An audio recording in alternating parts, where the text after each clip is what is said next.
अस्सलाम वालेकुम जी, मैं हूं ज़िशान और आप सभी का हमारे चैनल पे स्वागत है। दोस्तों वेलकम हो चुका है। तो भाई साहब, भारत का मुकाबला इंग्लैंड, चौथा टेस्ट मैच, पहला दिन खेल का अख्ताम हो चुका है। लेकिन हुई थी आज शुरुआत पहले दिन की और टॉस जीता था कप्तान बेन स्टोक्स ने। और बेन स्टोक्स ने जो है ना वो खुशी के साथ आज बिल्कुल दिल की अथाह गहराइयों से खुशी के साथ कहा जी भाई हम पहले बैटिंग करेंगे। विकेट ऐसी है कि हम इस खड्डों वाली पिच पे काफी बड़े बड़े क्रैक्स है भाई, वैसे खड्डों वाली पिच पे हम पहले बैटिंग करेंगे और ज्यादा से ज्यादा जो बैटिंग का एडवांटेज है वो लेने की कोशिश करेंगे।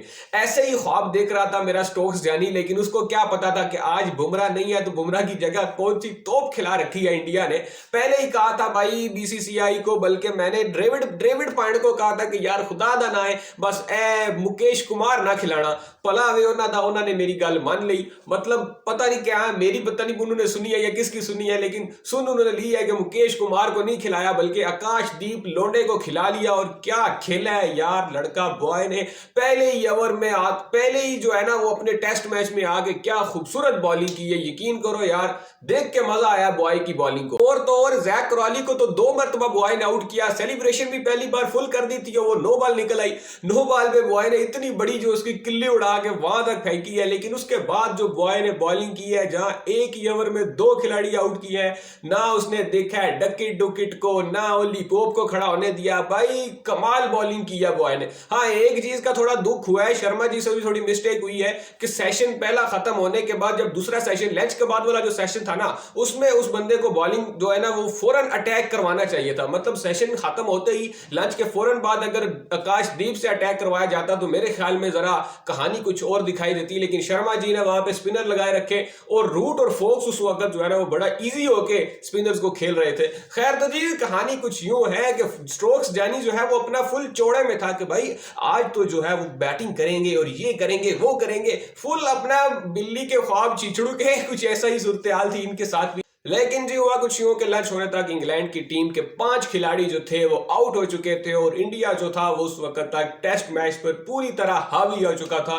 तकरीबन 102-104 रन थे जब लंच से पहले, और इंग्लैंड की टीम के आधी टीम जो थी वो पवेलियन लौट चुकी थी। लेकिन एक इंसान जो कि आज गैरत खा चुका है, जिसको बड़े अरसे के बाद कोई परफॉर्मेंस जिसके बल्ले से निकल के आई है, और वो है जोए रूट। जो रूट जो है वो बेसबॉल सब कुछ छोड़ के आज अपनी एक अलग अंदाज में खेल रहा है। वो पुराने वाला जो रूट आज दिखाई दे रहा है, और जो रूट ने जनाब सेंचुरी स्कोर कर दिया और इस सेंचुरी के साथ जो रूट कई रिकॉर्ड अपने नाम कर गए हैं। सबसे पहले तो ये जो रूट की जो है वो 31वीं सेंचुरी है, जो कि शायद काफी टाइम के बाद जो रूट जो है वो बना रहे हैं। और भारत के खिलाफ सबसे ज्यादा सेंचुरियां बनाने वाला खिलाड़ी का एजाज अब जो रूट ने हासिल कर लिया है। जो रूट वो खिलाड़ी बन गए हैं जो कि इंडिया के खिलाफ जिसने सबसे ज्यादा सेंचुरीज बना रखी है। इससे पहले ऑस्ट्रेलिया के स्टीव स्मिथ थे, उन्होंने 9 सेंचुरीज बनाई हुई है, और रिकी पॉन्टिंग की 8 सेंचुरियां हैं इंडिया के खिलाफ। अब ये इंडिया के खिलाफ इन इंडिया मतलब इंडिया के खिलाफ इंडिया के होम ग्राउंड पे इसमें जो इनिंग्स है वो मौजूद है। बल्कि आप ये नहीं कह सकते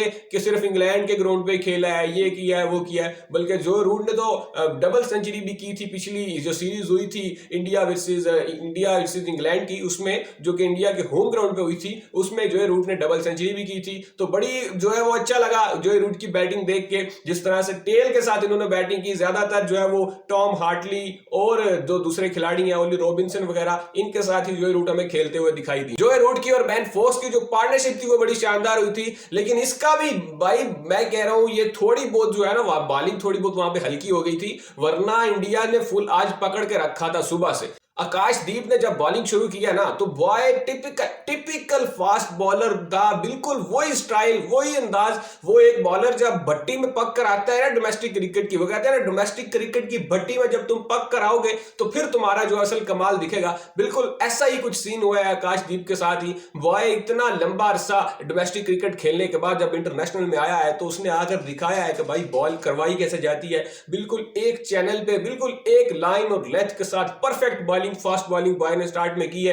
बिल्कुल बांध के रखा हुआ था इंग्लैंड के बैटर्स को। बेसबॉल आज तो सब कुछ ही बुला दिया था। और जो रूट ने भी इसलिए तकरीबन को 250 बॉलें खेल के सेंचुरी स्कोर की है। लेकिन खुशाइन चीज जो ये है क्रिकेट के लिए जो मजेदार चीज है वो ये है कि इस वक्त जो रूट क्रीज पर मौजूद है और उनके साथ ओली रॉबिन्सन भी मौजूद है। और इंग्लैंड की टीम 302 रन बना चुकी है, 7 विकेटें उनकी गिर चुकी हैं। लेकिन मजेदार जो चीज है वो ये है कि ये मैच जो है वो अब कुछ फाइटिंग की तरफ जा रहा है। मतलब लग रहा है कि अब जो है वो कुछ कांटेदार मैच होने वाला है। उसकी रीजन ये है कि जो पिच तो देख के इंग्लैंड के बैटर्स की वैसी हालत खराब हो गई थी, क्योंकि पिच की सूरत कुछ ऐसी है कि ऊपर बड़े बड़े क्रैक्स दिखाई दे रहे हैं पिच पे, और एक जो साइड है पिच की वो काफी ज्यादा ड्राई है। जहां पे गेंद जो है वो बहुत लो बाउंस भी हो रही है, कभी ऊपर जा रही है कभी नीचे रह रही है, कुछ अजीब सी सूरत हाल आज पहले दिन ही ये टेस्ट मैच में शुरू हो चुकी है। तो ये टेस्ट मैच जो है वो आगे बॉलिंग को बहुत मदद देने वाला है। तो इस तरह से ये मैच जो है वो काफी इंटरेस्टिंग हो गया है, क्योंकि मुझे उम्मीद नहीं थी कि इंग्लैंड की टीम 302 तक चली जाएगी, और कभी भी ना जाती अगर वहां पे जो रूट जो है वो बेस बॉल छोड़ के जिस तरह पिछले सीरीज में हरकतें करके वो बंदा आउट हुआ है वही हरकतें करता, तो कभी भी जो इंग्लैंड है वो इतना रन स्कोर नहीं कर पाता, बल्कि उसने समझदारी का मुजाहरा किया और अपनी जो असल गेम है उस पर वापस आके उसने जो टिक के खेलना शुरू किया, तो उसकी टीम जो है वो इतना यहां तक रन लेकर पहुंची है। तो एक और चीज थी यार शर्मा जी की कैप्टेंसी में आज जो कि मुझे दिखाई दी है, वो ये थी कि कुलदीप यादव को बहुत लेट लेकर आए हैं शर्मा जी। पहले सेशन में हमें कुलदीप यादव बिल्कुल नहीं दिखे, दूसरे सेशन में भी कुलदीप यादव ने कोई ओवर नहीं करवाया, तीसरे सेशन में कहीं जाके कुलदीप को लेकर आए हैं शर्मा जी। उसके पीछे आई डोंट नो लॉजिक क्या है, शायद वो नई गेंद से बॉलिंग नहीं करते या क्या है, लेकिन पिछले टेस्ट में मैंने देखा था कुलदीप जो है वो पहले सेशन में ही बॉलिंग करवाने आ गए थे, लेकिन इस सेशन में इस बार टेस्ट मैच में जो है वो उनको बहुत लेट लाया गया है। उसकी रीजन तो है मुझे भी नहीं पता, लेकिन कोई तो रीजन होनी चाहिए इसके पीछे ऑथेंटिक, क्योंकि कुलदीप यादव को इतनी लेट लाने की। क्योंकि कुलदीप यादव वो बंदा है भाई, इसको फर्क नहीं पड़ता पिच क्या है कैसी है, इसको टर्न भी मिलता है, इसको बाउंस भी मिलता है, इसकी गेंद स्किड भी होती है, ये बंदा हर पिच से कुछ ना कुछ जो है ना वो निकाल ही लेता है।